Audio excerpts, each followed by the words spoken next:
Good evening. We're going to try something a little unorthodox, but I mean, the world we live in right now, obviously, is very unorthodox.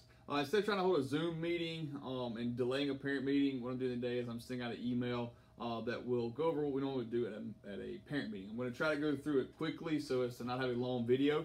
And so without further delay, here we go. I was going to put American flag in the background, but I thought that would be a little awkward for everybody. As you can see, the COVID haircut has not been done yet, so I look like a homeless person, but I promise you I'm not. I'm Coach Nicholson. Most everyone knows me, but for anybody who may not, here I am.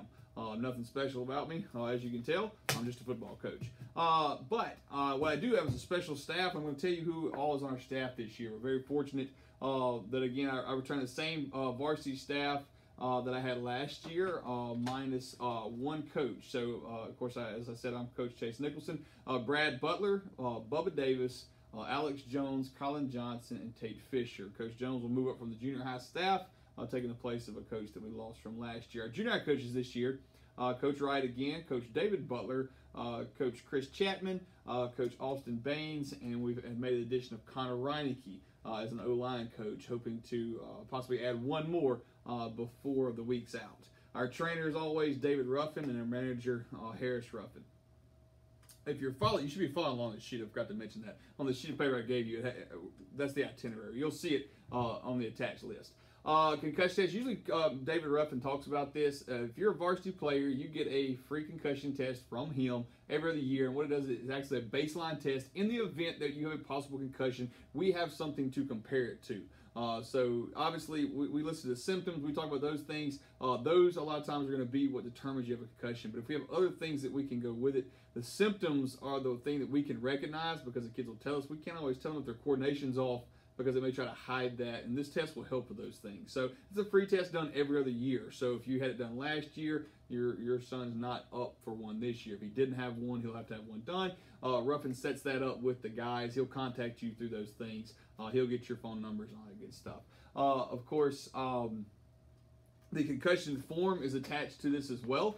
This will be something that you have to fill out as part of your participation documents. It gives you the signs and symptoms of concussion. Obviously, with football, those are things that we care a whole lot about. We want to know those things. And the thing about a concussion is it may not show up until after the fact. While yes, sometimes it happens in practice, and yes, we can sometimes diagnose it at practice. Sometimes they have symptoms that appear later, and we want y'all to be aware of those. And there's a symptom sheet there that will help you. And if you have any worries or concerns that there may be a concussion, you let myself or David Ruffin know, and we will be able to look into him the next day. Most of the time, we're going to be able to catch this on the front end, but we always want to be sure that we're extra thorough.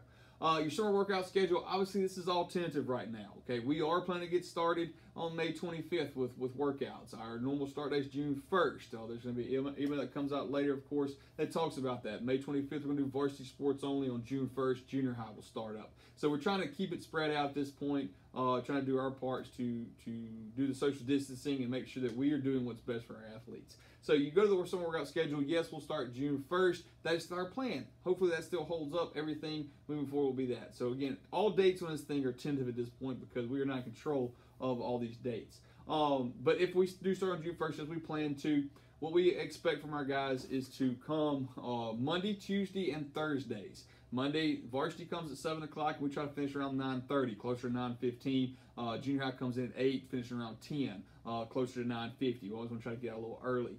We do Monday, Tuesday, and Thursday. That's our 3 days a week. If somebody misses on Monday, they can make it up on a Wednesday. We want to offer Wednesday as a makeup day. You're going to see later on we talk about that where we want to get 21 workouts. They are not required. They are not mandatory. But we want them to be here. We want them to want to be here. That is our whole goal as coaches, is to have these kids here, not because we are making them be here, but because they can't not be here, because they love us, they love their teammates, they love what we're doing. And so that's why nothing's mandatory. In the past 3, 4, 5 years, I don't remember how many years now we've had it, getting old, we have had varsity, we have had 100% participation throughout the summer in all of our athletes. Why is that? Because we give that extra day a week to make up. We even can on Fridays, but we call that by appointment only. It says that on there. If nobody's going to be up here on Friday, we don't want to be up here on Fridays. We want to enjoy our 3-day weekend just like anybody else would.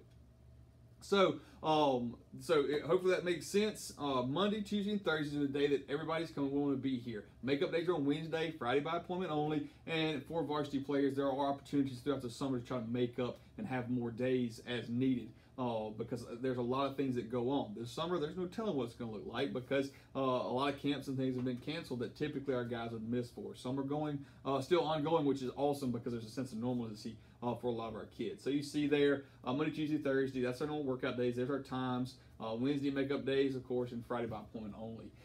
The only people that have to make the 21, as we say, is varsity. We encourage the junior high to make it. We encourage the varsity to make the 21. We want that. That's the days we expect. We think that if they make 21 days, they will be able to survive camp and get into the best condition possible going into the season.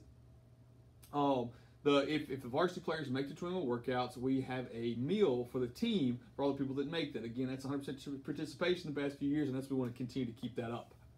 So that is what we talked about later. You see there a date. We decided location decided later for our varsity players, but it's a meal that awards them for making their 21 workouts. Summer attendance, as I mentioned there, is not mandatory, but and no one's going to get expelled from team. No one's going to get kicked off the team, or anything like that. They don't make their 21, but we encourage that. We want that as best we possibly can. As you see, there's some important dates for our varsity players specifically, but some of these will be for junior high as well. Right now, we have scheduled 7-on-7s. Again, they're tentative schedules. I'm going to say that every time because I'm so used to saying that in all the conversations I'm having. We have a tentative 7-on-7 on June 30th, July 2nd. We're pushing it further back than we usually do because we feel like we're probably going to be slower getting started. We will have one at Kosciuszko, and right now I think Upor is going to be there, and Ware's going to be there, Winona's going to be there, plus Kosciuszko, and then we're going to bring Kosciuszko here, and I'm going to try to get somebody else to come here as well, maybe another team. We'll just see what that's going to look like.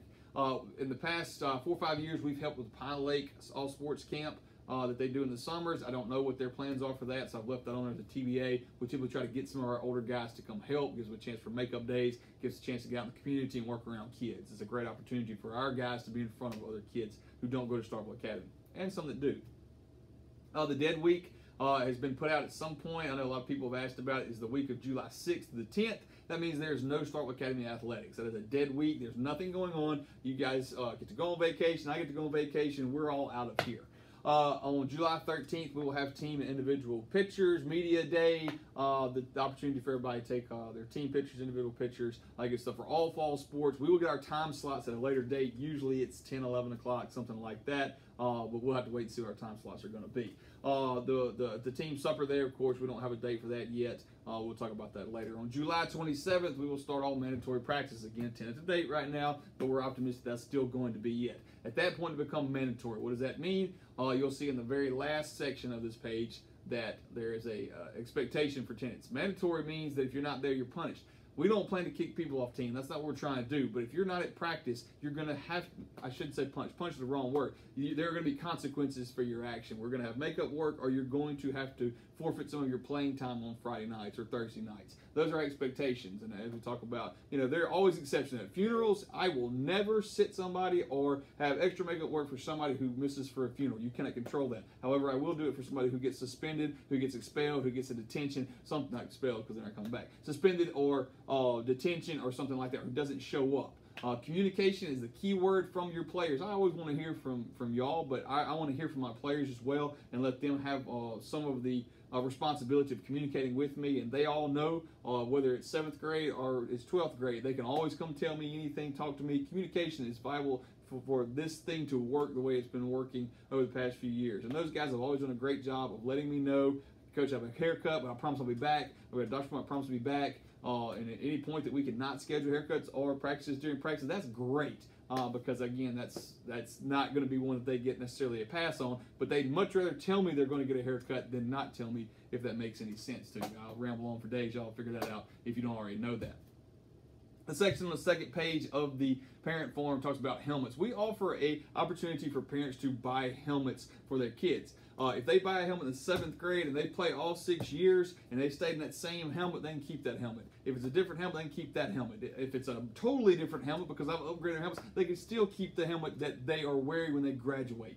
But it's an opportunity for you to feel better as a parent that I have put a best helmet we can possibly on them. Every one of these helmets that are listed here, we have access to them. We will put the absolute best on them. But if the kid has a particular one that they want, or you have a particular one that you would like to see your kid in, you can purchase that helmet knowing that you will get that back. We will handle all the conditioning of that helmet and the replacement of any parts or anything like that through its entire life. And then when that child graduates, they will have that. There's several people, probably 7 or 8 kids a year, who buy their helmets, and then when they graduate, they take them out. It helps me on a conditioning rotation, me on a helmet rotation, and also keeps me from having to purchase 30 helmets when I buy 25. I mean, the numbers work out in the long run. So hopefully that makes sense. We understand that it's not that we can't offer these helmets. We want to make sure your kid gets what he wants. But even if you don't purchase one, they will be in the best helmets possible, which are on that list right there. Your equipment order is going to be attached to this as well. And if you've done it before, you know there's a website to go to, a code you punch in, and you're going to